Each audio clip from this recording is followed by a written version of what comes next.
Bonjour à tous, ravi de vous retrouver pour un nouveau tirage. Une nouvelle vidéo sur l'économie cette fois-ci. Je m'interroge. Je m'interroge sur notre économie. Pourquoi l'inflation ne recule pas? Pourquoi laisse-t-on flamber cette inflation? Alors certains me diront, on n'y peut rien, c'est mondial, c'est européen. Je veux bien entendre beaucoup de choses. Mais on a aussi l'impression parfois que cette inflation est artificielle et que autre chose se cache derrière. Parce que si on regarde, on n'est pas tous égaux face à l'inflation. L'Union européenne, avec l'euro, devait nous protéger de toute inflation. Or, ça flambe. Les taux bancaires augmentent. Alors est-ce une mauvaise gestion? Auquel cas, c'est tout. On sait que nos gouvernants ne sont pas doués pour l'économie et voilà. Ou est-ce que ça cache autre chose? Alors ce que je vous propose de regarder, c'est de regarder déjà comment va évoluer l'inflation et ce qu'elle cache derrière elle.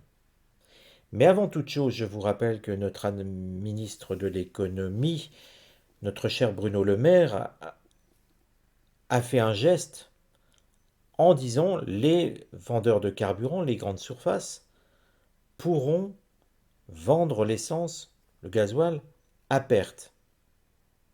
Ne soyons pas naïfs.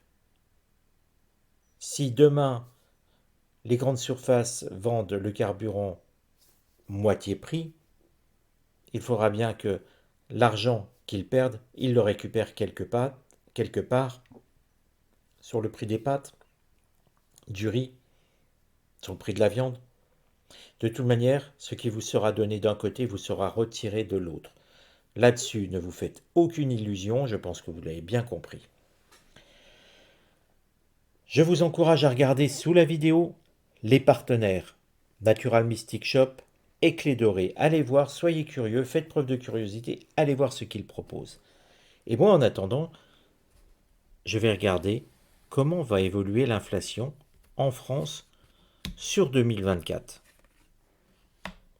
Alors le gouvernement a beau dire que nous sommes sur une inflation de 4%, 5%, ça dépend des moments, tout le monde a bien pu constater que l'inflation est quand même très forte et que le panier de la ménagère, comme on dit en mode économie, le panier de la ménagère, lui, l'inflation a bien été de 10%, voire plus. Il ne s'agit pas de regarder donc le chiffrage de l'inflation, mais de regarder la tendance si elle va être à la baisse, à la hausse, à la stagnation. Sur 2024, et là vous voyez que quelque part, l'inflation provoque des craintes. Nous sommes sur une carte lunaire, une carte pénate. Les pénates, ce n'est pas la construction immobilière. Les pénates, c'est le retour, ou plutôt l'enfermement sur soi-même. On peut dire qu'avec cette carte, les sorties sont limitées. Les Français et les Européens, parce qu'on est tous logés à la même enseigne, hein, quasiment, pensent déjà à ne plus sortir. C'est une forme de limitation. On fait attention à ce qu'on dépense. On est prudent. Et puis avec une carte lunaire, c'est l'idée bien, de crainte, la peur du lendemain. On est dans les émotions. Quand on voit le prix qu'on va faire nos courses, on constate que oui, ça a flambé, sérieusement. Alors je vous l'avais dit en début d'année, hein, je vous avais dit qu'on serait autour de 10% à la fin de l'année. On y est largement, il faut être honnête, on y est largement. Ce n'est pas du tout les chiffres que notre ministère nous communique. Et en fait, ce qui va aller contre l'évolution des prix, de l'inflation. Alors attention au motif, hein, l'inflation, ce n'est pas tout à fait l'évolution des prix. Hein. Dans le domaine économique, ce n'est pas le bon jargon, mais je l'utilise parce que tout le monde le comprend. Ici, nous avons campagne santé. C'est une carte solaire. On sent que, les prix ne vont pas se modérer. On sent même que quelque part, quelque chose est cassé. Ça ne se calme pas. En fait, l'inflation, l'augmentation des prix, eh bien, ne prend pas de recul, si vous voulez. C'est l'idée de prendre du recul, donc de se calmer. Quel est le conseil que donne l'oracle au prix? Eh bien, l'oracle, avec une carte solaire ici, qui n'est pas en opposition comme là, mais en conseil, l'oracle aurait tendance à dire qu'il faut un petit peu se calmer. L'idée de cette carte, c'est celle de la fidélité, celle faite de l'amitié, c'est une carte qui représente aussi une pensée, un chien, une carte solaire. Elle invite à la modération. Quelque part, elle considère que l'inflation doit se calmer. Alors, on peut se demander pourquoi ce conseil?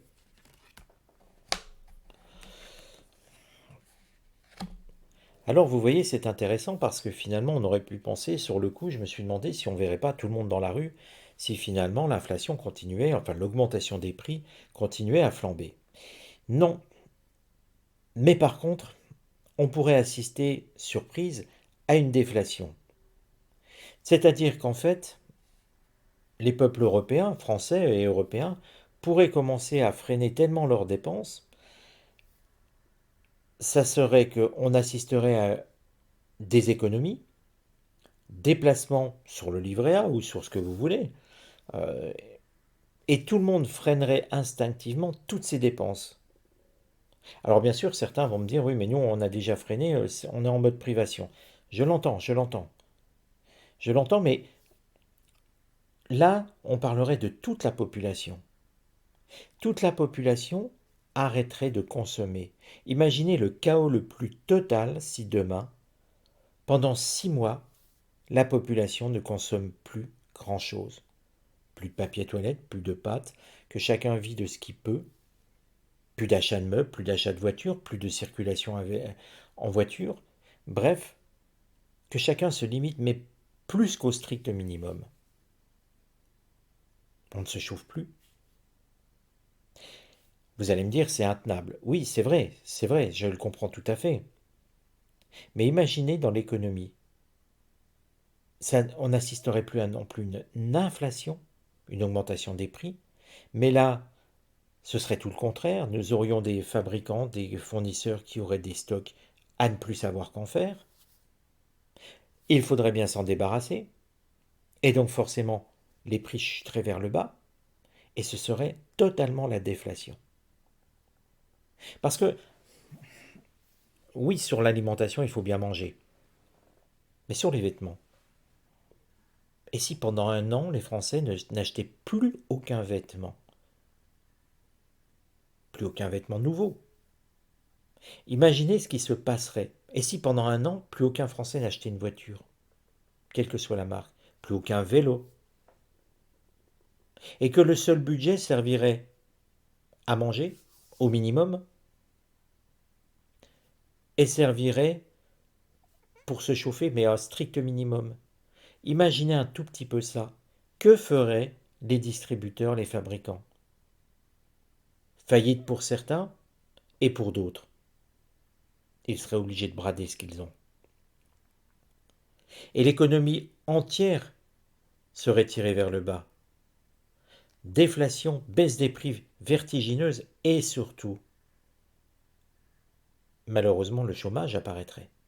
Et vous voyez que là, quelque part, l'économie ne doit pas aller vers la déflation.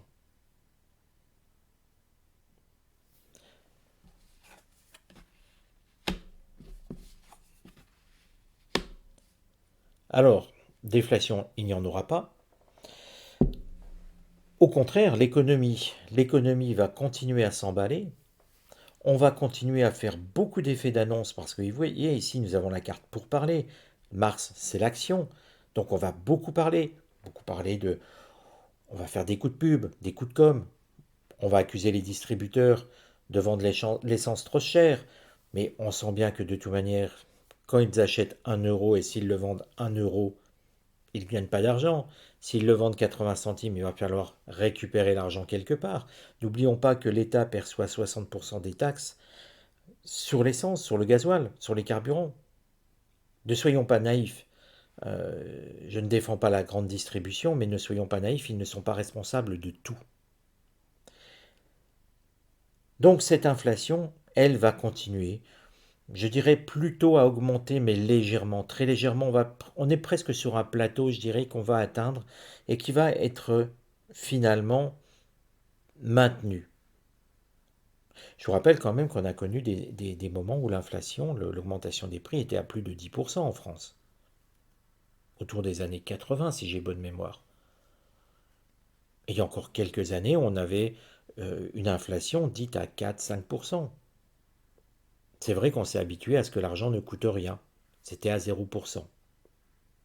Mais alors, pourquoi les gouvernements laissent filer cette inflation? Est-ce qu'ils sont passifs, responsables de rien, tout bêtement incompétents?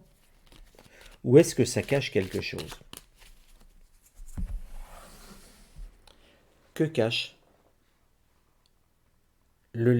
alors, je cherche comment formuler pourquoi les gouvernements laissent filer l'inflation. Parce qu'il n'y a aucune mesure concrète. Aucune. On pourrait bloquer les prix, soyons très clairs. Demain, un gouvernement qui a de la volonté bloque les prix, on n'en parle plus, il n'y a plus d'inflation, on la stoppe tout de suite. C'est une mesure radicale que beaucoup pourraient critiquer, je suis d'accord, mais quand on veut, on peut.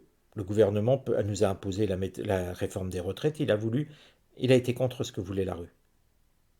Donc là, pourquoi, finalement, le gouvernement et les gouvernements en Europe laissent filer l'inflation?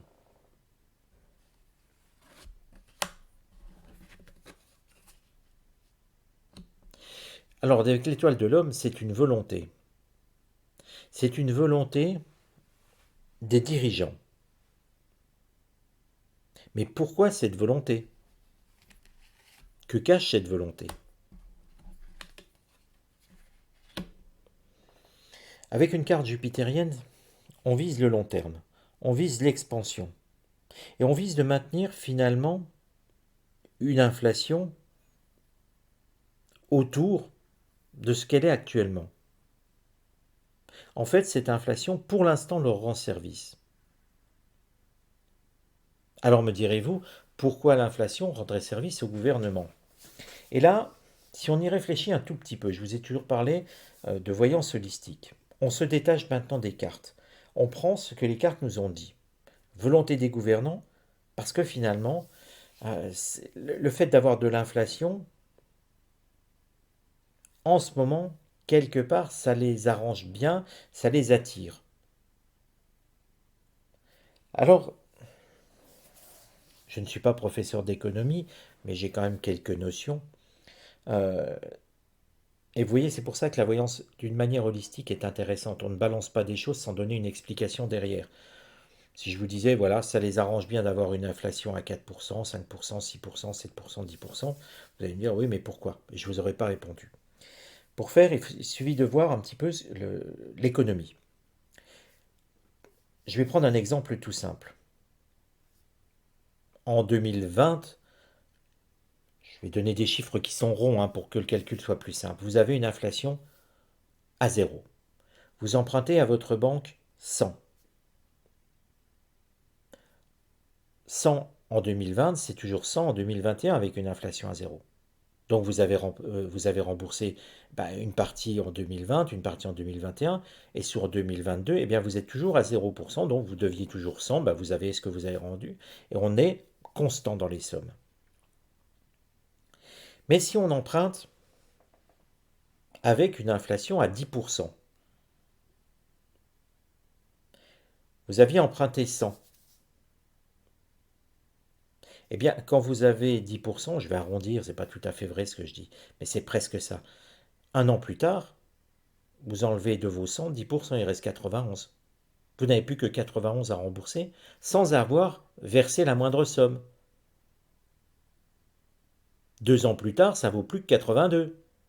Vous voyez un petit peu l'idée? J'ai vraiment arrondi les chiffres, c'est pas tout à fait vrai, voilà, mais j'ai vraiment voulu prendre des chiffres simples. En fait, avec de l'inflation, même si vous ne versez pas d'argent, l'impact sera moindre sur vos finances. Je dirais que vous remboursez avec du vent. Alors bien sûr, concrètement, ça ne va pas se concrétiser comme ça. Mais imaginez ça au bout de 10 ans. Vous aviez à rembourser 1 000 € par mois au coût de la vie, avec une inflation à 10%.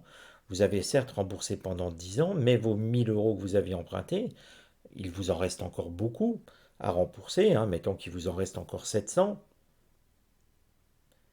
Mais les 700 là n'ont plus la même valeur 10 ans plus tard. Ils valent à peu près par rapport au coût de la vie. Les salaires auront augmenté, même si pas suffisamment. Ben, ils vaudront plus que peut-être 500 de l'époque, peut-être que 400. Alors, j'ai résumé avec mes mots, bien sûr.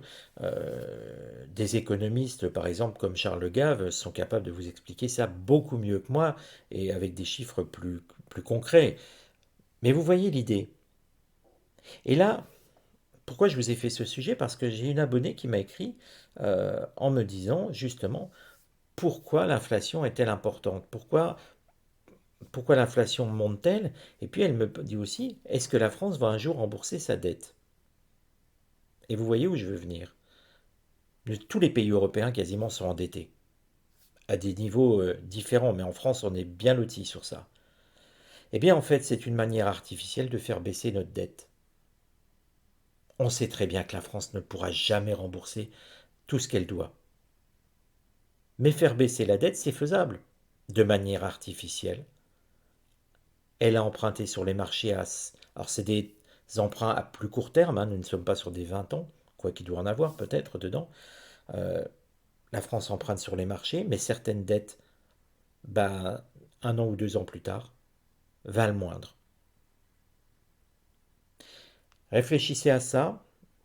Alors pour ceux qui ne m'ont pas suivi dans la partie économie, je vous encourage à regarder, je crois que ça s'appelle l'Institut des libertés. Vous avez Charles Gave qui est interviewé régulièrement par sa fille Emmanuelle Gave et ils expliquent beaucoup de tenants et d'aboutissants sur l'économie. Allez-y faire un tour, c'est intéressant et ça vous permettra de mieux comprendre pourquoi finalement j'ai posé ces questions à l'oracle quand j'ai vu venir la tournure de cette inflation, pourquoi on gardait une inflation aussi haute et pourquoi avec simplement 2 cartes ici, on est capable d'avoir des réponses. Vous voyez, la voyance, ce n'est pas balancer une carte. Si je prends ça, je vous dirais, ah, bah c'est parce qu'il va avoir un procès. Et il va avoir un procès parce que la fatalité est dessus, donc le procès aura bien lieu. C'est pas de la voyance, ça. Ça, c'est du verbiage. On ne réfléchit pas. La voyance n'est pas de faire que du mental. Il y a une interprétation, il y a une intuition. Et puis la voyance, c'est un moment de se dire, je prends du recul maintenant. La voyance a répondu. Voyons pourquoi elle a répondu ça. Et ça, c'est la partie holistique. Alors j'espère ne pas vous avoir ennuyé avec toutes ces explications, parce qu'il me semble que c'est important de démystifier la voyance aussi, de montrer que ça sert concrètement à quelque chose et que ce n'est pas juste pour annoncer des bonnes ou des mauvaises nouvelles. La voyance doit avoir aussi être une aide pour la prise de décision, pour voir vers où on va. Ceux qui le souhaitent peuvent m'écrire sur uthervoyant@gmail.com. Je vous répondrai avec le plus grand des plaisirs, les amis. Allez, à très bientôt.